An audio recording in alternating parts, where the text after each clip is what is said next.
If there is anyone out there who still doubts that America is a place where all things are possible, who still wonders if the dream of our founders is alive in our time, who still questions the power of our democracy, tonight is your answer.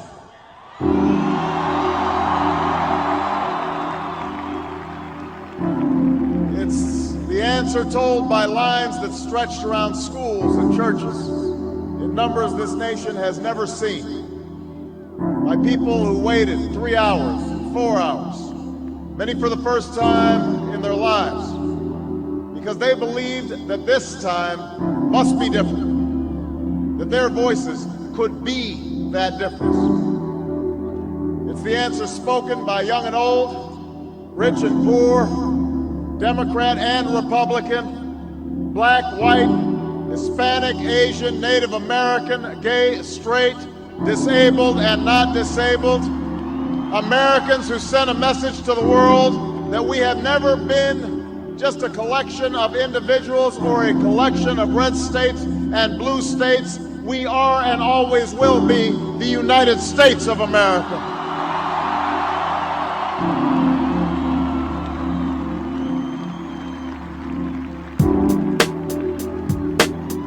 It's the answer that led those who've been told for so long by so many to be cynical and fearful and doubtful about what we can achieve, to put their hands on the arc of history and bend it once more toward the hope of a better day. It's been a long time coming, but tonight, because of what we did on this day, in this election, at this defining moment, change has come to America.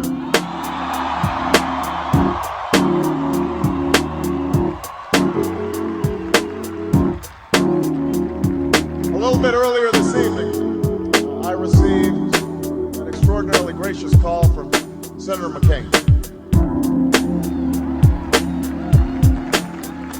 Senator McCain fought long and hard in this campaign, and he's fought even longer and harder for the country that he loves. He has endured sacrifices for America that most of us cannot begin to imagine.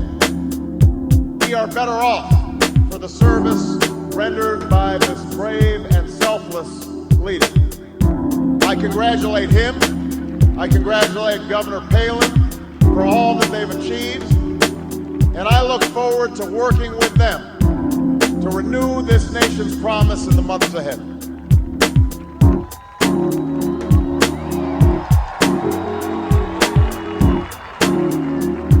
I want to thank my partner in this journey, a man who campaigned from his heart and spoke for the men and women he grew up with on the streets of Scranton and rode with on the train home to Delaware, the Vice President-elect of the United States, Joe Biden.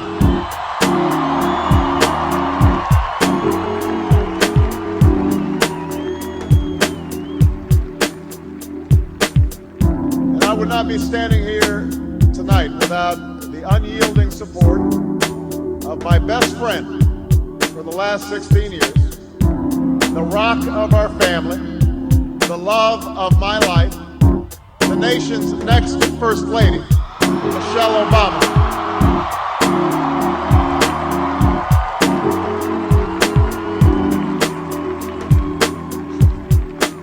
Sasha and Malia, I love you both more than you can imagine, and you have earned the new puppy that's coming with us to the White House.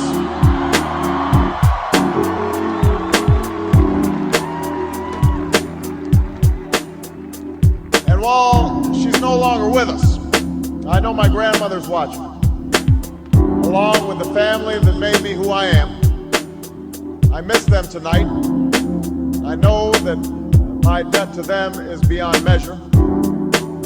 To my sister Maya, my sister Alma, all my other brothers and sisters, thank you so much for all the support that you've given me. I'm grateful to them.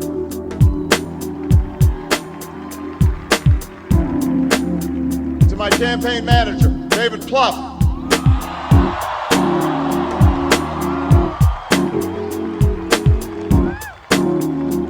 The unsung hero of this campaign, who built the best political campaign, I think, in the history of the United States of America. To my chief strategist, David Axelrod, who's been a partner with me every step of the way.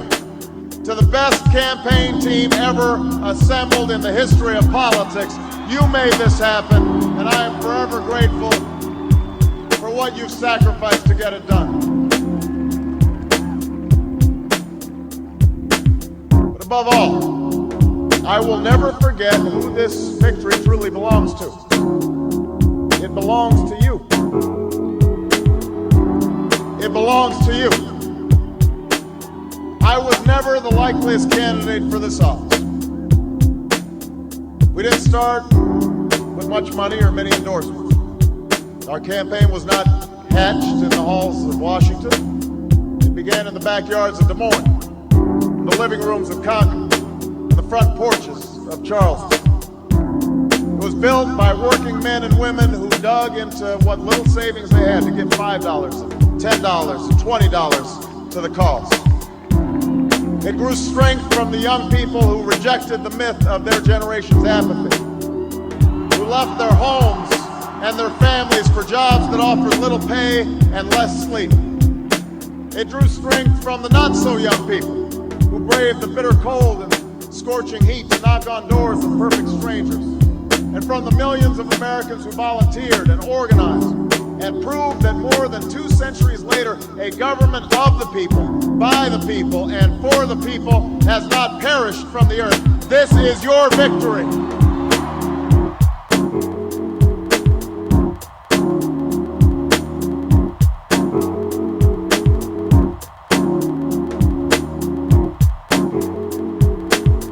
I know you didn't do this just to win an election. I know you didn't do it for me. You did it because you understand the enormity of the task that lies ahead. For even as we celebrate tonight, we know the challenges that tomorrow will bring are the greatest of our lifetime. 2 wars, a planet in peril, the worst financial crisis in a century. Even as we stand here tonight, we know there are brave Americans waking up in the deserts of Iraq and the mountains of Afghanistan to risk their lives for us. There are mothers and fathers who will lie awake after their children fall asleep and wonder how they'll make the mortgage, or pay their doctor's bills, or save enough for their child's college education. There's new energy to harness, new jobs to be created, new schools to build, and threats to meet, alliances to repair. The road ahead will be long. Our climb will be steep. We may not get there in 1 year or even in 1 term. But America, I have never been more hopeful than I am tonight that we will get there. I promise you, we as a people will get there.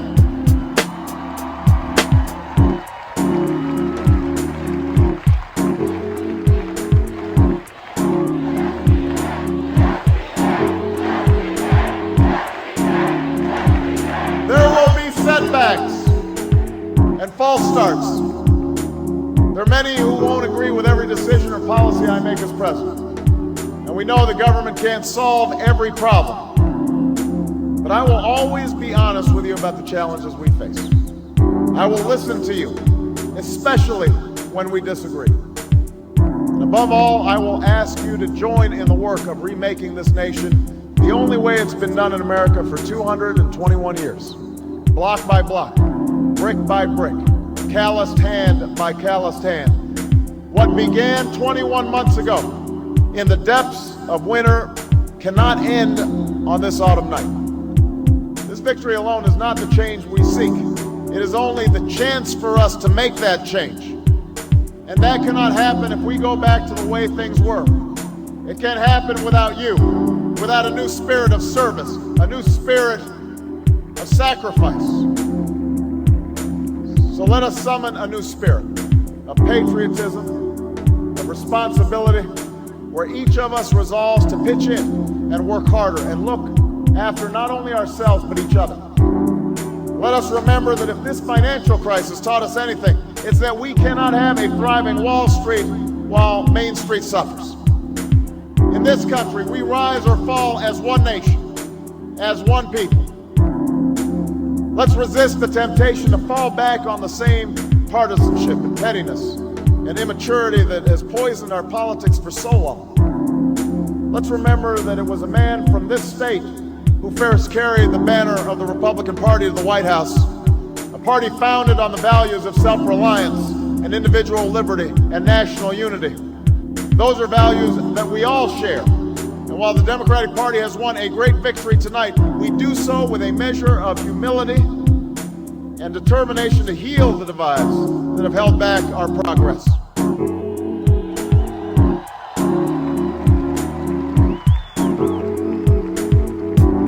As Lincoln said to a nation far more divided than ours, we are not enemies, but friends. Though passion may have strained, it must not break our bonds of affection. To those Americans whose support I have yet to earn, I may not have won your vote tonight, but I hear your voices. I need your help, and I will be your president too.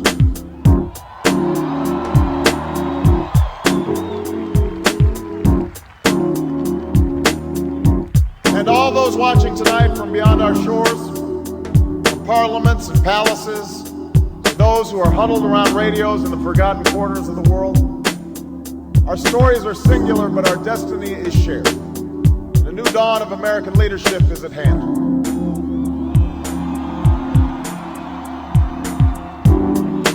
To those who would tear the world down, we will defeat you. To those who seek peace and security, we support you. And to all those who have wondered if America's beacon still burns as bright, tonight we prove once more that the true strength of our nation comes not from the might of our arms or the scale of our wealth, but from the enduring power of our ideals: democracy, liberty, opportunity, and unyielding hope.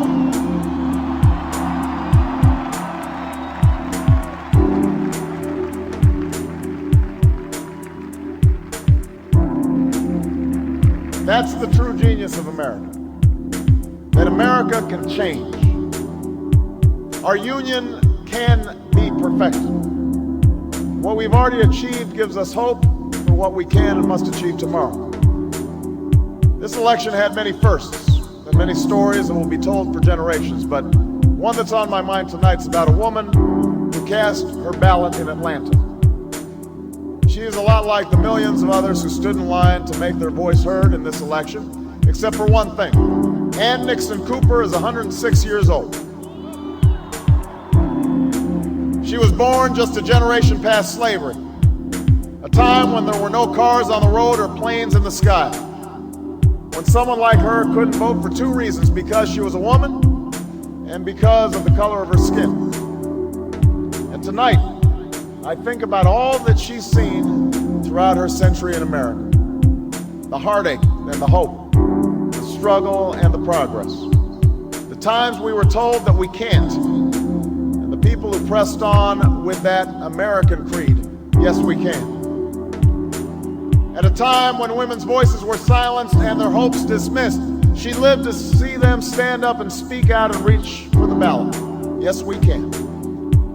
When there was despair in the Dust Bowl and depression across the land, she saw a nation conquer fear itself with a new deal, new jobs, a new sense of common purpose: yes, we can. When the bombs fell on our harbor and tyranny threatened the world, she was there to witness a generation rise to greatness and a democracy was saved: yes, we can.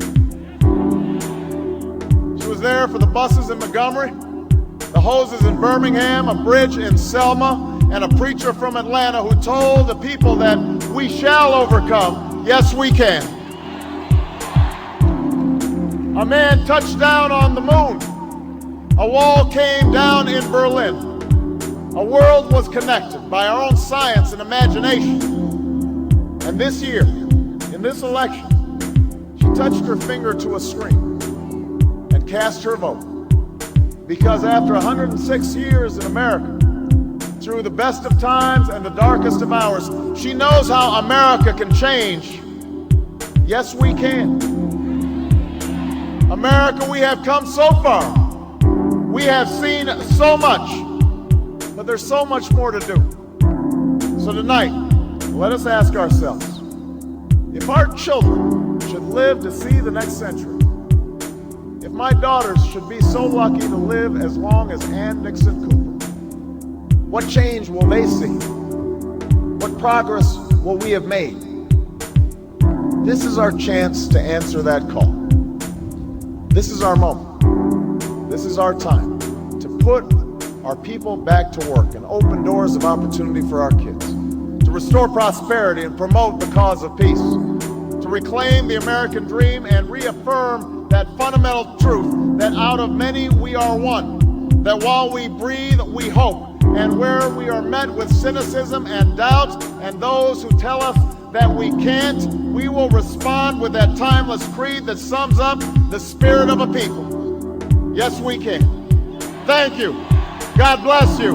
And may God bless the United States of America.